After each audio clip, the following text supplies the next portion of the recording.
You are the project manager for a large construction project of a city mall. During your initial risk assessment, you identified a risk associated with potential delays in receiving the customized glass facade, a key architectural feature. At the time, the risk seems less likely due to the stable global supply chain. However, as the project progresses, one of the major glass manufacturing plant unexpectedly shut down, heightening the likelihood of risk. Given this development, what should be your next course of action? So we have an identified risk. The probability and impact of the risk was evaluated in the earlier stages.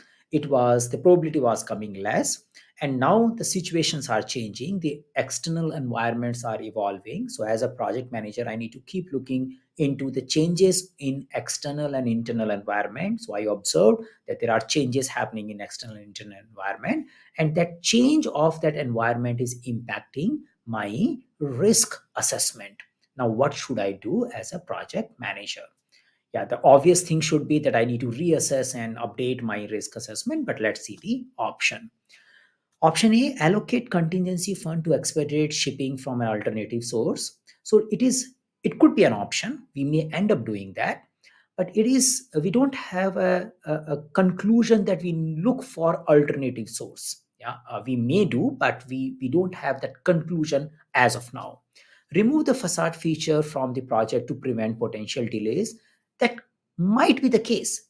We may end up deciding that this is not that much value adding and it is creating unnecessary trouble. We may remove it, but just concluding that based on this explanation is not enough. The question is not giving us indication that it's a flexible scope, it's a less value added scope, and it is also not giving us a clarity that it is creating a delay. It is saying that risk is increasing, but there is no conclusion of creating the delay.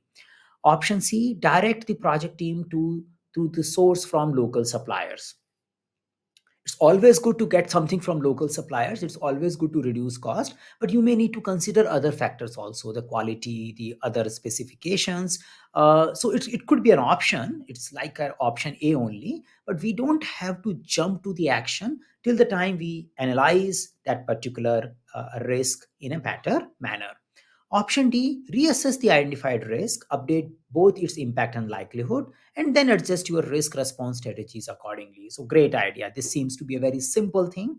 It is basically, this question is pointing out that you should understand that risk identification is not a one time job. You need to continuously keep reassessing your risk. You need to keep looking at them iteratively. And when you are looking at them, you may revisit their impacts and probability. That may also change the risk score, and based on the change score you may need to re-plan or redesign or your risk response strategy. So for this question, the option D looks great.